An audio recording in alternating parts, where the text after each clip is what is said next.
राजा नाम का एक लड़का बहुत दिन से सरकारी नौकरी की तैयारी कर रहा था। अंत में उसे स्कूल टीचर की नौकरी लग गई।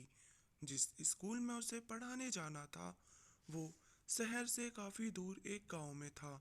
इसलिए उसे गांव के आसपास ही किराए पर एक घर लेना पड़ा, लेकिन वो घर भी स्कूल से काफ़ी दूर था। राजा रोज पैदल स्कूल आने जाने लगा। कुछ महीने बाद जब उसके पास अच्छे खासे पैसे जमा हो गए तो उसने उस पैसे से एक बाइक खरीद ली, ताकि और उसे पैदल स्कूल ना जाना पड़े। राजा जब भी स्कूल जाता और रास्ते में कोई उसे पैदल दिख जाता तो वो उसे अपने बाइक पर लिफ्ट दे देता। स्कूल से वापस आते समय भी राजा वही करता। ऐसा एक भी दिन ना हो जिस दिन उसने किसी को अपनी बाइक पे बिठाए बिना स्कूल गया हो या फिर वापस अपने घर आया हो।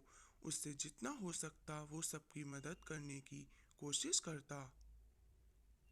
एक दिन जब राजा स्कूल से घर जा रहा था तो उसे एक आदमी रास्ते पर अकेले पैदल चलता दिखा।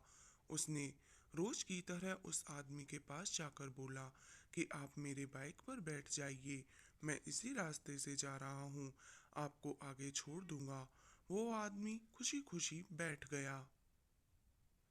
कुछ दूर चलते ही राजा को महसूस हुआ कि उसकी पीठ पर नुकीला कुछ चुभ रहा है। अचानक वो आदमी राजा से कहने लगा, गाड़ी साइड में लगाओ और पैदल घर चले जाओ। उस आदमी के पास एक बड़ा सा चाकू था।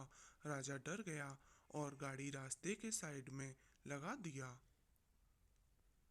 फिर वो आदमी बाइक लेकर चला गया और राजा भी अपनी किस्मत को कोसते कोसते घर जाकर सो गया। राजा बहुत दुखी था और भगवान से बार बार ये कह रहा था कि मैंने तो सबकी मदद करना चाहा है, फिर मेरे साथ ऐसा क्यों हुआ। अगले दिन जब वो सोकर उठा तो उसने देखा कि उसकी बाइक घर के बाहर खड़ी है और उस पे एक चिट्ठी भी रखी है। जब उसने चिट्ठी को खोल के पढ़ना शुरू किया तो उसमें लिखा था, मास्टर जी, मुझे माफ़ कर देना, मुझे पता नहीं था आपकी बाइक आसपास की गांव में इतनी पॉपुलर है।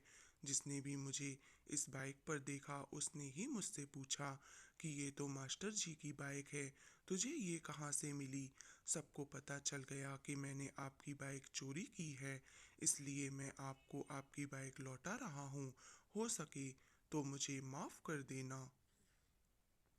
इस चिट्ठी को पढ़ने के बाद राजा बहुत खुश हुआ और भगवान का धन्यवाद किया। उसे ये विश्वास हो गया कि भगवान हमेशा अच्छे के साथ अच्छा ही करते हैं।